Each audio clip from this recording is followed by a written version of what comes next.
రోజుల పాటు సాగనున్న ఈ ఉత్సవం శుక్రవారం ప్రారంభమవడంతో రంగురంగుల హాట్ ఎయిర్ బెలూన్లు హైదరాబాద్ ఆకాశాన్ని అలంకరించాయి. ఇది తెలంగాణ పర్యాటక రంగంలో ఒక కొత్త అధ్యాయానికి నాంది పలికింది. శుక్రవారం 16 జనవరి 2026 ఉదయం గోల్కొండ కోటకు సమీపంలో ఉన్న హైదరాబాద్ గోల్ఫ్ క్లబ్ నుంచి హాట్ ఎయిర్ బెలూన్లు గాల్లోకి ఎగిరాయి. సుమారు 40 మంది ప్రయాణికులు హాట్ ఎయిర్ బెలూన్ రైడ్ ను అనుభవించారు. ఈ ప్రయాణికుల్లో ప్రధానంగా ముద్రిత మరియు ఎలక్ట్రానిక్ మీడియా ప్రతినిధులు, అలాగే కొంతమంది సోషల్ మీడియా ఇన్ఫ్లుయెన్సర్లు ఉన్నారు. ఇది జనవరి 16 నుంచి 18 వరకు నిర్వహించనున్న Telangana hot air balloon festival కు ఆరంభంగా నిలిచింది.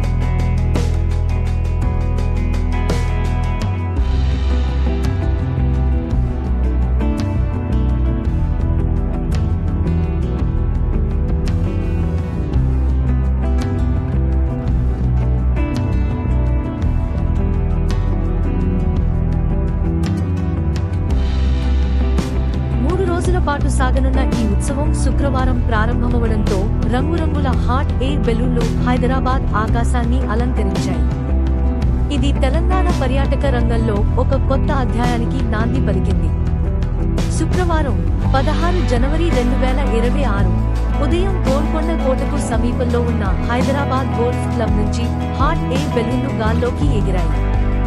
సుమారు 40 మంది ప్రయాణికులు హాట్ ఎయిర్ బెలూన్ రైడ్ ను అనుభవించారు. ఈ ప్రయాణికుల్లో ప్రధానంగా ముద్రిత మరియు ఎలక్ట్రానిక్ మీడియా ప్రతినిధులు, అలాగే కొంతమంది సోషల్ మీడియా ఇన్ఫ్లుయెన్సర్లు ఉన్నారు. ఇది జనవరి 16 నుంచి 18 వరకు నిర్వహించనున్న Telangana hot air balloon festival కు ఆరంభంగా నిలిచింది.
అధికారుల ప్రకారం సాయంత్రం సమయంలో సికింద్రాబాద్లోని పరేడ్ గ్రౌండ్స్ లో 10 నుంచి 15 వరకు తాడులతో బంధించిన టెథర్డ్ హాట్ ఎయిర్ బెలూన్లు నిర్వహించబడ్డాయి.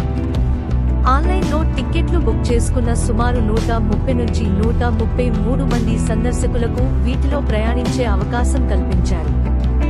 ఉదయం స్వేచ్ఛగా గాల్లోకి ఎగిరే బెలూన్లకు భిన్నంగా ఇవి తాడులతో బంధించబడి పరిమిత ఎత్తు వరకు మాత్రమే పైకి వెళ్లి మళ్లీ అదే ప్రదేశానికి దిగుతాయి అని ఒక సీనియర్ పర్యాటక శాఖ అధికారి తెలిపారు.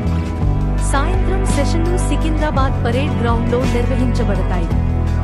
ఇక్కడ టెథర్డ్ హాట్ ఎయిర్ బెలూన్లను నైట్ లో ప్రదర్శనలుగా నిర్వహిస్తారు. ఈ రైడ్స్ లో బెలూన్లు పైకి కిందికి మాత్రమే కదులుతాయి. ఈ కార్యక్రమం సాయంత్రం 5 గంటలకు ప్రారంభమవుతుంది. ఈ వీడియోను వీక్షించినందుకు ధన్యవాదాలు. దయచేసి లైక్ చేసి మరిన్ని వీడియోల కోసం సబ్స్క్రైబ్ చేయండి.